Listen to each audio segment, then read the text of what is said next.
Si Gwen ay isang mahiyain na 16 na taong gulang na dalaga. Sa pambungad na eksena, siya ay tumatakbo pababa sa isang burol sa gitna ng kakahuyan. Punit-punit ang kanyang damit at natatakpan ng mga sugat ang kanyang mukha, bigla siyang natapilok sa isang hagdan at nahulog ng ilang talampakan sa ibaba. Gamit ang natitirang lakas, humingi siya ng tulong at nawala ng malay. Sa sumunod na eksena ay nasa ospital na si Gwen, ang kanyang mga pinsala ay kitang-kita pagdating ng umaga. Sa kabutihang palad ay natagpuan siya ng isang tao na dumadaan sa kakahuyan at dinala siya sa ospital. Sa labas ay pinag-uusapan ng dalawang pulis ang kaso at base sa mga nakaraang ulat ng pambubuli, sigurado ang mga pulis na si Gwen ay binyuli ng mga babae sa kanyang paaralan. Ngunit bago nila isulong ang kaso, kailangan muna nilang kumuha ng opisyal na pahayag mula kay Gwen.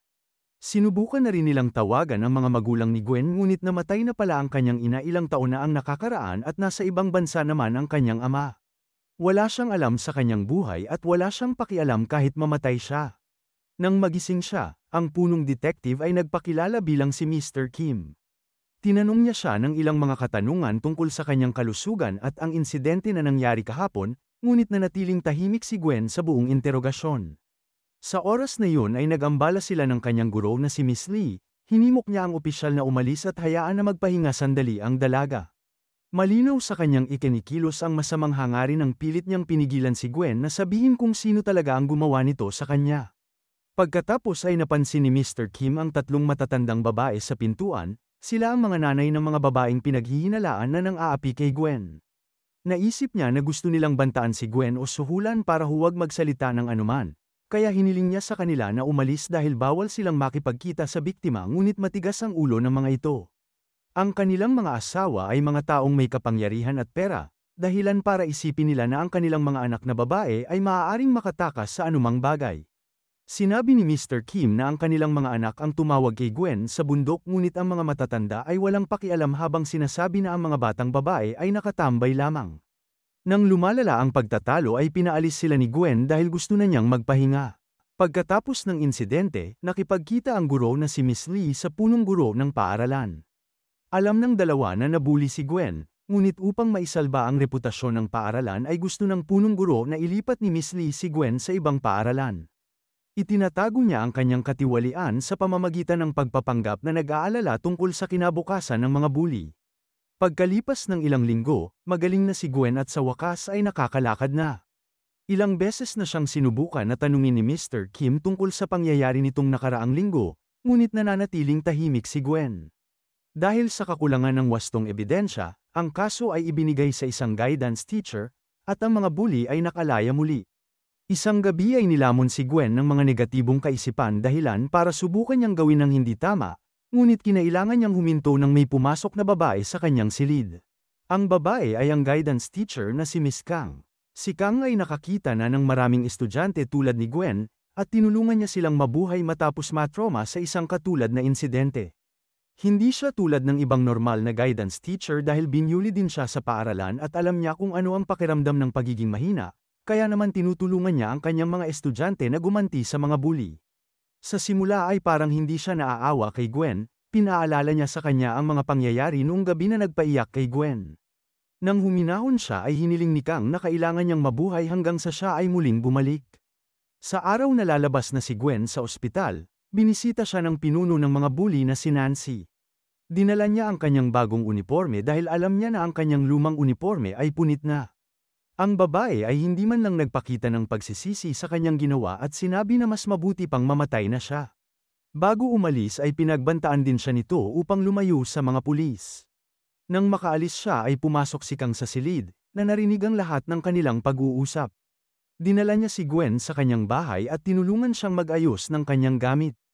Pagkatapos ay pumunta si Gwen sa lugar kung saan nakatira ang kanyang ina bago ito namatay. Inaalala niya ang kanyang nakaraan nang may umagaw sa kanyang atensyon. Sinundan niya ang babae at hindi nagtagal ay nalaman niya na siya ang kanyang kakambal na si Mika.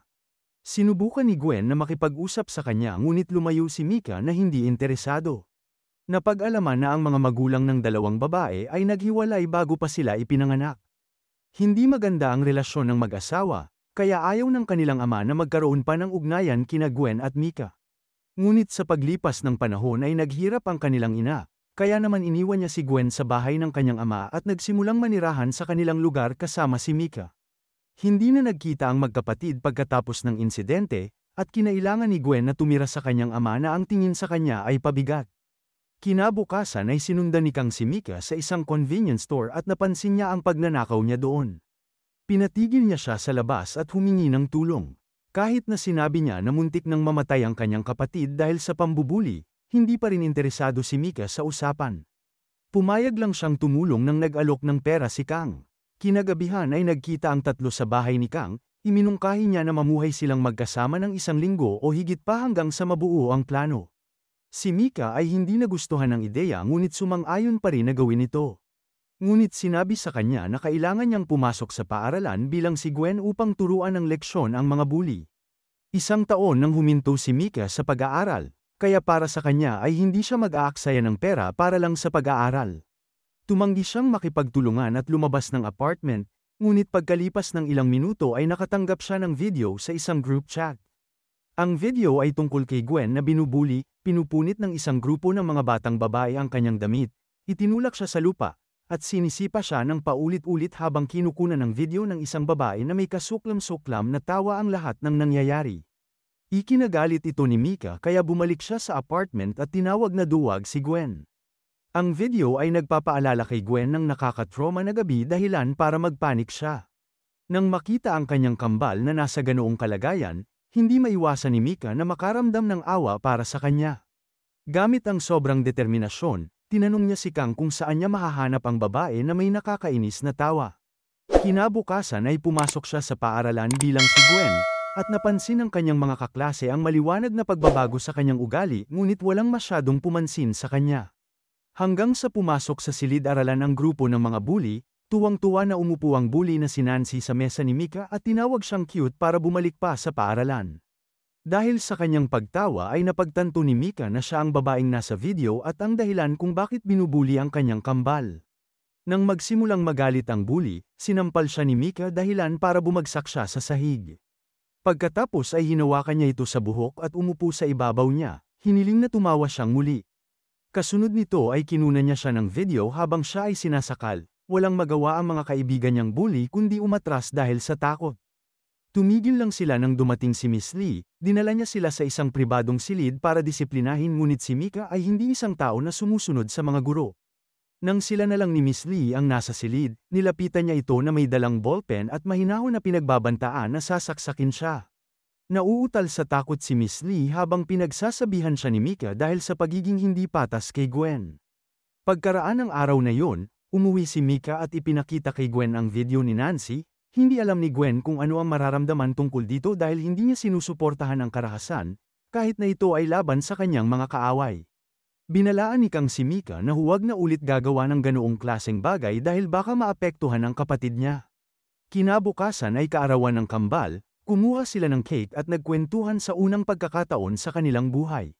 Sinabi ni Gwen kay Mika kung gaano kahirap ang kanyang buhay dahil hindi siya nakakuha ng anumang uri ng pagmamahal mula sa kanyang mga magulang. Nakikiramay si Mika sa kanya dahil hindi rin naging perpekto ang buhay niya sa kahirapan kasama ang kanyang ina. Kinaumagahan ay natutulog si Mika kaya napagpasyahan ni Gwen na pumasok na sa paaralan. Naniniwala siya na dahil tinuruan na niya ng leksyon si Nancy ay hindi na siya nito guguluhin. Sa paaralan, ang nanay ni Nancy ay kasama ng punong guro at nag-uusap ng paraan upang mailipat si Gwen sa ibang paaralan. Ang babae ay natatakot dahil baka subukan niyang gumanti sa kanyang anak at nais na mawala siya sa lalong madaling panahon. Tinitiyak ng tiwaling punong guro na aasikasuhin agad ang sitwasyon. Samantala, narinig ni Gwen ang kanilang pag-uusap mula sa pintuan at tumakbo sa banyo na umiiyak. Doon ay nabangga niya si Nancy bago nagkulong sa loob ng isang stall. Si Nancy na kanina pa gustong gumanti ay binuhusan siya ng isang balde ng tubig. Umuwi si Gwen na basang-basa at bumagsak sa sahig. Tinulungan siya ni Kang habang si Mika naman ay pulang-pula sa galit. Agad niyang tinawagan si Nancy at pinapunta sa bundok kung ayaw niyang ikalat ang video ng pambubugbog niya kay Gwen.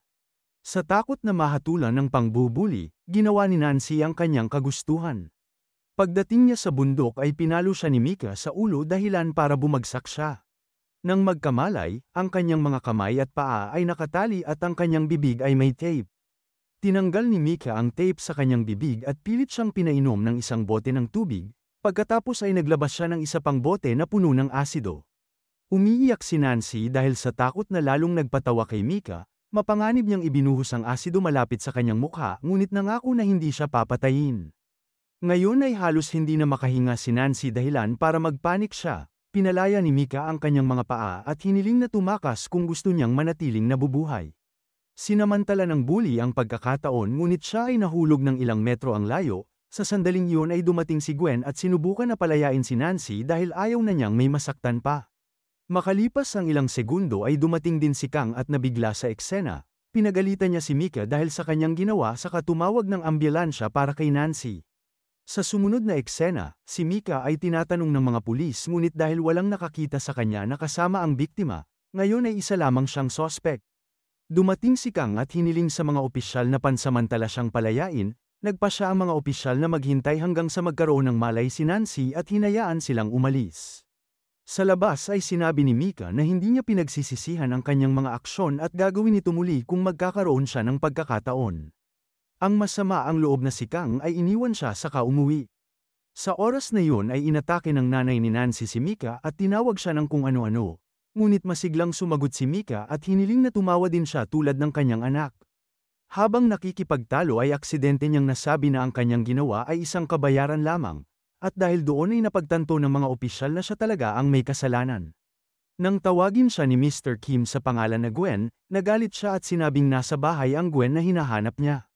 Maya-maya, si Mr. Kim at ang kanyang kapwa-opisyal ay nagmamaneho pa uwi ngunit hindi maalis sa isip niya si Mika. Napansin din niya ang malaking pagbabago sa ugali nito mula nang siya ay nasa ospital. Sa paghihinala na siya ay may kakambal, siya ay nagmaneho papunta sa kanyang bahay upang suriin ito. Gayunpaman pagdating sa lugar, nakita niyang walang tao.